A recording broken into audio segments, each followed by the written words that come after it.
Hi எல்லாருக்கும் வணக்கம். இந்த பதிவு எதுக்காகனா, முக்கியமாக இந்த நாட்டு மருந்து சாப்பிட்றேன்னு சொல்லி உடம்ப கம்மி பண்ணுறேன்னு சொல்லி நிறைய பேர் இறங்குறாங்க. அது வந்து கண்டிப்பாக நாட்டு மருந்தில் நிறைய உடம்பு கம்மி பண்ணுறது இருக்குது. ப்ராப்பராக கரெக்டாக செஞ்சால் அது கண்டிப்பாக நடக்கும். யூடியூப்புன்றது ஒரு தனிப்பட்ட எப்படியாவது பணம் சம்பாதிக்கணும் அப்படின்றதுக்காக அதை ஏதோ சொல்லி போடுவாங்க. நான் கூட இப்போ சொல்கிறது கூட பொய்ன்னு நினைக்கலாங்க. 100க்கு 99% பொய் தான். 1% மட்டும்தான் உண்மையான ஒரு இது.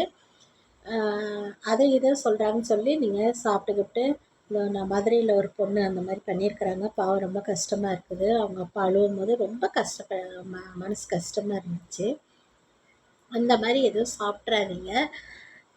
படிகாரம் அது வந்து வெண்கலன்றது நான் கேள்விப்பட்டவரை அது படிகாரம்னா வாசலில் கட்டுறதுக்கு தான் அது வாசலில் கட்டுவாங்க. அப்புறம் ஏதாவது கெமிக்கல், அது ஒரு கெமிக்கல் தான் சொல்லணும். அதை அந்த மாதிரி ஒரு பொருள் வாசலில் கட்டி தான் பார்த்துருக்கேன். அது டிஸ்டிக்கு அப்படின்ற மாதிரி தான் நான் பார்த்துருக்குறேன். எனக்கு தெரிஞ்ச வரையும் அது மட்டும் இல்லை, படிகாரம் சாப்பிட்டு அந்த குழந்தை பாவம் ரொம்ப ரத்தப்போக்காகி இறந்துட்டாங்கன்னு அவங்க அப்பா சொல்லும்போது ரொம்ப கஷ்டமாக இருந்துச்சு. தயவு செஞ்சு யூடியூப்பில் வந்து நிறைய விஷயங்கள் போய் தான், என்னடா பொய்ன்றாங்க, இவங்களும் தானே ஆயில் தயாரிக்கிறாங்க, ஷாம்பு தயாரிக்கிறாங்க அப்படின்னு. அதை சொன்னேனே, 100க்கு 99% பொய், 1% உண்மை. ஆயில் ஷாம்புன்றது வந்து நேச்சுரலாக வந்து அந்த பூ அந்த காயெல்லாம் நாங்கள் போட்டு எண்ணெயில் போடுறோம். எண்ணெயில் போட்டு சூரிய ஒளியில் வச்சு அதுக்கப்புறம் அதை வடிகட்டி அதை எடுத்து சேல்ஸ், அவ்வளோதான். மற்றபடி சாப்பிடுங்க, வயிற்றுக்கு சாப்பிடுங்க அப்படிலாம் வந்து சொல்லலை. அதே மாதிரி என்னடா இவங்க செய்கிறது மட்டும் உண்மைன்ற மாதிரி சொல்கிறாங்களேன்னு நினைக்காதீங்க. அந்த மாதிரி கிடையாது. எல்லாமே வந்து உண்மை கிடையாது, எதுவுமே பொய்யும் கிடையாது. ஒரு சில இது மட்டும் நம்பாதீங்கன்னு தான் சொல்கிறேன். நான் வந்து சேல்ஸ் பண்ணுறேன் அப்படின்னா ஆயில் மட்டும் தான் சேல்ஸ் பண்ணுறேன். ஆயில் ஷாம்புவில் தான் சேல்ஸ் பண்ணுறேன். அது நல்லா போகுது. ஃபஸ்ட்டு எனக்கு யூஸ் பண்ணிக்குவேன். எனக்கு எப்படி இருக்குதுன்னு ஒரு மந்த்து என்னுடைய ஹேர் எப்படி இருக்குது, என்னுடைய ஃபேஸ் எப்படி இருக்குது அப்படின்னு பார்த்து அதுக்கப்புறம் தான் நான் அதை வந்து வெளியே கொடுப்பேன். அதுக்கு முன்னாடி யாருக்கும் எதுவும் தரமாட்டேன். எனக்கு நல்லா இருந்தது. என் முடியும் கொஞ்சம் நல்லா நீட்டாக வர ஆரம்பிச்சிது, கொட்டுறது கொஞ்சம் நின்றுச்சு. ஓகே, நம்மளால 4 பேர் நல்லா நல்லா நல்லா இருக்கட்டும் அப்படின்றதுக்காக தான் நான் அதை சொல்கிறேன். அப்புறம் வெண்கரம்ன்றது ஒரு படிகாரம் தான். அந்த படிகாரத்தை தயவு செஞ்சு வாசலில் கட்டுற மாதிரி யூஸ் பண்ணுங்கள். வயிற்றுக்கு சாப்பிடாதீங்க. அப்படி உடம்பு இளைக்கணும் அப்படின்னு நீங்கள் நினச்சிங்கன்னா வாக்கிங் போங்க. சாப்பாடு வந்து கம்மியாக எடுத்துக்கோங்க. வெஜிடேரியன் நிறைய சேர்த்துக்கோங்க. நார் சத்து உள்ள பொருளுங்க நிறைய சேர்த்துக்கோங்க. ஃப்ரூட்ஸ் வந்து ஜூஸாக அடித்து குடிங்க. ஜூஸுனால் சர்க்கரை போட்டுக்காதீங்க. சர்க்கரை போடாமல் வெறும் ஜூஸ் அப்படியே குடிங்க. அது ரொம்ப நல்லது. சர்க்கரை போட்டால் உடம்பு பாடி போட ஆரம்பிக்கும். அது சாப்பிடாதீங்க. சர்க்கரை போடாமல் ஜூஸ் அடித்து அப்படியே கடகடன்னு குடிச்சிருங்க.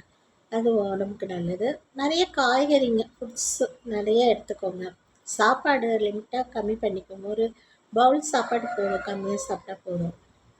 அதே மாதிரி நம்ம உடம்பு வந்து கொழுப்பு சார்ந்த உடம்பா இருந்தால் கண்டிப்பாக நீங்கள் என்ன பண்ணாலும் அந்த கொழுப்பு உடம்பு ஏறிக்கிட்டு தான். இப்போ நான்லாம் வந்து உடம்பு கம்மி பண்ணணும்னு நினச்சி நிறைய தடவை என்னென்னமோ பண்ணி பார்த்தேன்.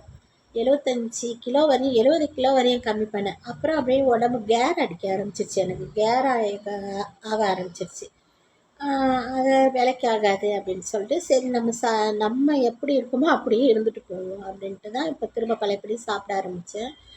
இப்போ பரவாயில்ல. ப்ரெஷர், பிபி இருக்கிறவங்க கண்ட்ரோல் பண்ண முடியாது. கொஞ்சம் பார்த்து செய்யுங்க. எதாக இருந்தாலும் நம்ம உடம்ப இப்போ கம்மி பண்ணி நம்ம என்ன இருக்கிற உடம்ப கரெக்டாக பாதுகாத்து கரெக்டாக மீனிங்கை கரெக்டாக வச்சுக்கிட்டு இருந்தால் நம்ம கிட்னி, லிவர் எல்லாமே என்னென்ன இருக்கோ உள்ள அதெல்லாம் கரெக்டாக இருக்கும். இல்லை நான் இப்படி கண்டதை தின்னு நான் கண்டதை சாப்பிட்டு தான் நான் உடம்ப கம்மி பண்ணால் அது உங்கள் விருப்பம். அப்புறம் இந்த ஜிம்முக்கு போகிறேன், அதுக்கு போகிறேன்றாங்களே, அது கூட கொஞ்சம் பார்த்து செய்யுங்க. ஜிம்முக்கு போகிறது ஓகே தான். அந்த ஜிம் போகும்போது அந்த என்னென்னமோ சப்ளிமா என்னமோ சொல்கிறாங்க, அதெல்லாம் எடுக்கணும். அதுக்கப்புறம் எங்கள் அண்ணன் ஜிம்முக்கு போயிட்டு இருந்தாங்க.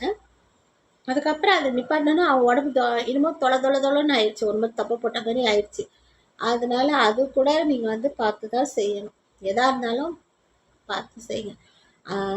ஒன்று சொல்லுவாங்க தெரியுங்களா, அமிர்தமும் அளவுக்கு மிஞ்சினால் அமிர்தமும் நஞ்சுட்டு. அந்த மாதிரி எதையுமே அளவுக்கு மிஞ்சி செய்யாதீங்க.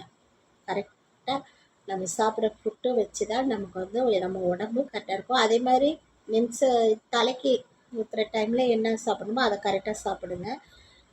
அதுக்கு அளவுக்கு மிஞ்சி சாப்பிட்டிங்கன்னா அந்த டைமில் கூட உடம்பு போடுது நமக்கு. நான் அதை வந்து கவனிச்சிருக்கிறேன். நான் தலைக்கு ஊற்றுறப்போ நம்ம என்னென்ன சாப்பிட்ணுமோ அதை கரெக்டாக எடுத்துக்கிட்டோம்னா அந்த உடம்பு கரெக்டாக இருக்குது. அளவுக்கு மிஞ்சி நான் சாப்பிட்றது என் உடம்பு வெயிட்டு போட்டுருது. அப்போ தான் அந்த டைமில் நான் தெரிஞ்சுக்கிட்டேன் இப்படி தான் இருக்கணும் அப்படின்ட்டு. முருங்கைக்கீரை முடிஞ்ச வரையும் முருங்கைக்கீரை நிறைய சேர்த்துக்கோங்க. முருங்கைக்கீரை அவ்வளோ நல்லது. கீரை வகைகளை சேர்த்துக்கோங்க. எல்லாம் நல்லா அலசிட்டு செய்யுங்க. ஏன்னா அதில் வந்து நிறைய பூச்சி மருந்து அது இதுன்னு அடிக்கிறாங்களா, அதனால் அதுக்கப்புறம் முருங்கைக்கீரை சூப்பு இதெல்லாம் சேர்த்துக்கோங்க. மென்சஸ் ஆகிற டைமில் அது ரொம்ப எடுத்துக்கிட்டிங்கன்னா ரெகுலராக உங்கள் உடம்பு நார்மலாகவே இருக்கும். வாழைத்தண்டு சாறு குடிக்கிறேன் அப்படின்றாங்க, அது கூட அளவுக்கு மிஞ்சி சாப்பிடாதீங்க. அதுவும் ஆபத்து தான். ஓரளவுக்கு மாதத்துல ஒரு தடவையோ இல்லை 3 மாதத்துக்கு ஒரு தடவையோ அதை எடுத்துக்கோங்க. எல்லாத்தையும் கரெக்டாக அளவாக எடுத்துக்கோங்க. ஓகேங்களா? ஓகே, பாய்.